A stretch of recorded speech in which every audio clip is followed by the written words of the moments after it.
नमस्कार, news 4 nation देख रहे हैं। मैं हूं आपके साथ वंदना। हमारे साथ बात करने के लिए हैं आम जनता पार्टी राष्ट्रीय के राष्ट्रीय अध्यक्ष विद्यापति चंद्रवंशी। और कैसे देखते हैं सर, नीतीश कुमार को कभी पीएम मटेरियल बताया जाता है, कभी राष्ट्रपति का मटेरियल बताया जाता है, ये इस राजनीति को कैसे देख रहे हैं?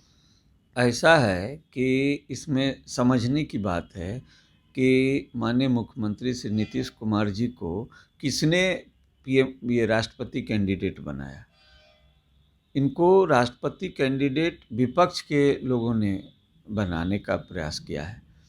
तो विपक्ष जो बनाने का प्रयास कर रही है, इसमें उन लोगों की एक मंशा लगती है कि वो लोग महसूस कर रहे हैं कि माननीय मुख्यमंत्री श्री नीतीश कुमार जी जो प्रधानमंत्री के दावेदार थे, अब वो सपना इनका पूरा नहीं होगा।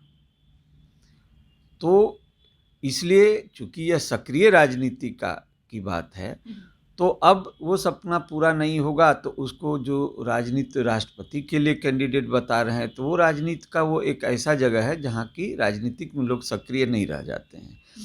तो इस तरह का मेरा मानना है कि विपक्ष ये भी चाहती है कि नीतीश जी कुर्सी छोड़ें, कि जल्दी से जल्दी हम कुर्सी पर बैठें।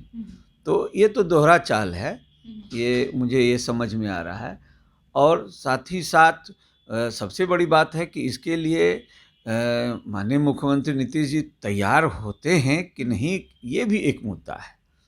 क्या लगता है कि तो जो ये राजनीति जो हो रही है राष्ट्रपति और प्रधानमंत्री की, तो ये कोई मोड़ ले सकता है क्या आने वाले समय में?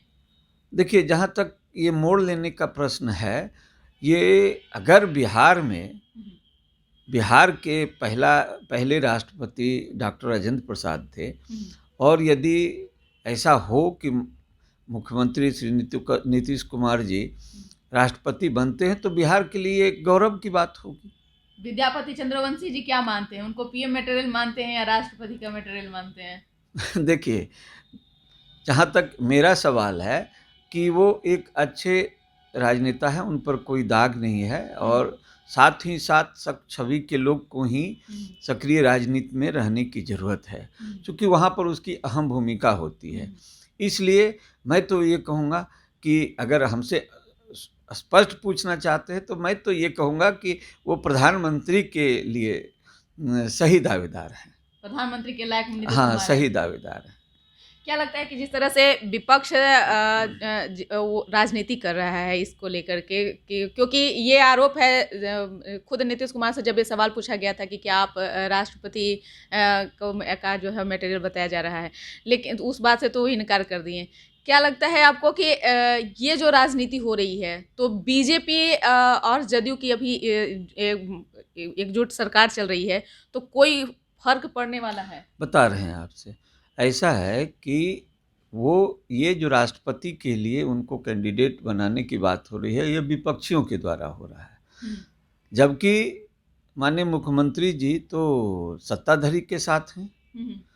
तो ये बात तो सत्ताधारी की तरफ से उठना चाहिए, और उनसे नहीं उठा करके और विपक्षी लोग उठा रहे हैं, तो ये तो बहुत दूर की गोली खेली जा रही है, इसको समझने की ज़रूरत है। और मेरा मानना है कि इसके लिए माननीय मुख्यमंत्री जी कभी तैयार नहीं होंगे, क्योंकि वह सब दिन सक्रिय राजनीति के अंग रहे हैं, और सक्रिय राजनीति में अच्छे लोग रहते हैं तो उसका लाभ समाज को होता है। इसलिए उनका भी मैं समझता हूँ ये सोच रहेगा, और हम लोग भी चाहते हैं कि वो सक्रिय राजनीति में रहें। हर व्यक्ति में कुछ अच्छाई होता है, कुछ बुराई होता है। आप जिस तरह से देख रहे हैं कि शराबबंदी को लेकर के बिहार में राजनीति हो रहा है, नीतीश कुमार एड़ी चोटी एक किए हुए हैं कि शराबबंदी सफल हो। पहले तो ड्रोन से जो है हर जगह निरीक्षण किया जा रहा था, अब हेलीकॉप्टर से इसको निरीक्षण किया जाएगा शराबबंदी को जो है सफल बनाने के लिए। तो कैसे देख रहे हैं ये अचानक से ड्रोन से हेलीकॉप्टर तक की राजनीति को कैसे देख रहे हैं? देखिए, शराबबंदी के कानून में जो सर्वप्रथम जो कानून बना बिहार में के लिए, तो इस कानून में आप देखे होंगे कि कई स्टेप से काम हुआ। जैसे सर्वप्रथम जब ये कानून आया, तो आपको ख्याल होगा कि शरीफ घर के घराने के लोग भी ये डरते थे कि कहीं मेरे घर में कोई शराब का बोतल न फेंक दे और मुझे जेल न हो जाए। ऐसी परिस्थिति हो गई थी कि शराब को आर्म्स एक्ट से ज़्यादा शराब का कानून ये संवेदनशील हो गया था। डर हो गया है सबके लोग। ऐसा है कि उसके बाद फिर उस परिस्थिति से लोग बाहर आए। उसके बाद शराब के कानून में जो माननीय मुख्यमंत्री जी ने एक सख्ती बरती जब, तो सख्ती बरती तो फिर सख्ती बरतने के बाद फिर वो पुनः समाज सुधार की ओर चले गए कि ये चीज़ नहीं हो पा रहा है, कि सख्ती बरतने से इसमें फ़ायदा जितना मिलना चाहिए वो मिल नहीं रहा है। तो उन्होंने तुरंत क्या किया कि समाज सुधार की दिशा में इसको एंगल मोड़ लिया, घुमा लिया कि इसको समाज सुधार की दिशा में हम देखते हैं तो हो सकता है कुछ ज़्यादा फायदा हो। लेकिन समाज सुधार की दिशा में मैं ये कहना चाहता हूँ कि यदि किसी व्यक्ति का आचरण गलत हो जाए तो आप उसे कानून से नहीं बदल सकते हैं, ये सैद्धांतिक बात है।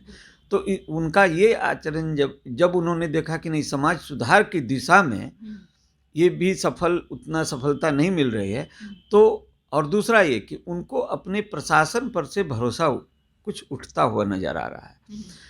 तो उन्होंने क्या किया, जब किसी का प्रशासन से या व्यक्ति से भरोसा उठता है तो वो टेक्नोलॉजी का सहारा लेता है, क्योंकि टेक्नोलॉजी को कोई खरीद नहीं सकता है, टेक्नोलॉजी को कोई गुमराह नहीं कर सकता है, टेक्नोलॉजी अपने फ़ायदे के लिए कोई काम नहीं कर सकती है। इसलिए टेक्नोलॉजी का सहारा लिए हैं वो, जिससे कि हेलीकॉप्टर से, ड्रोन से वो इस पर कर रहे हैं। तो इसका मतलब ये है कि पुलिस प्रशासन पर से उनका भरोसा उठा है। चूँकि जब माननीय मुख्यमंत्री जी सर्वप्रथम बिहार में मुख्यमंत्री बने थे, उस समय उनका हनक कुछ ऐसा था कि प्रशासन जो है आपराधिक मामलों में काफ़ी उनके प्रशासन के प्रयास से आपराधिक मामला नीचे आया था। तो ये भी हो सकता था, लेकिन पुलिस प्रशासन को जितनी जिम्मेवारी दी गई उतनी जिम्मेवारी से उन्होंने काम नहीं किया। यहाँ तक कि कुछ पुलिस प्रशासन तो उसका लाभ भी उठाए और आर्थिक फ़ायदा भी लिए। बिल्कुल। तो आप सुन रहे थे कि क्या कुछ कह रहे थे आम जनता पार्टी के राष्ट्रीय अध्यक्ष विद्यापति चंद्रवंशी। इन्होंने साफ तौर से कह दिए कि नीतीश कुमार ने जिस टेक्नोलॉजी को अपनाया है शराबबंदी को लेकर के वो सबसे बेस्ट है, क्योंकि जिस तरह से समाज सुधार अभियान को नीतीश कुमार एक मोड़ दे रहे हैं वही उसी का जो है यह परिणाम है। इस खबर बस इतना ही। बने रहिए न्यूज़ 4 नेशन के साथ। धन्यवाद।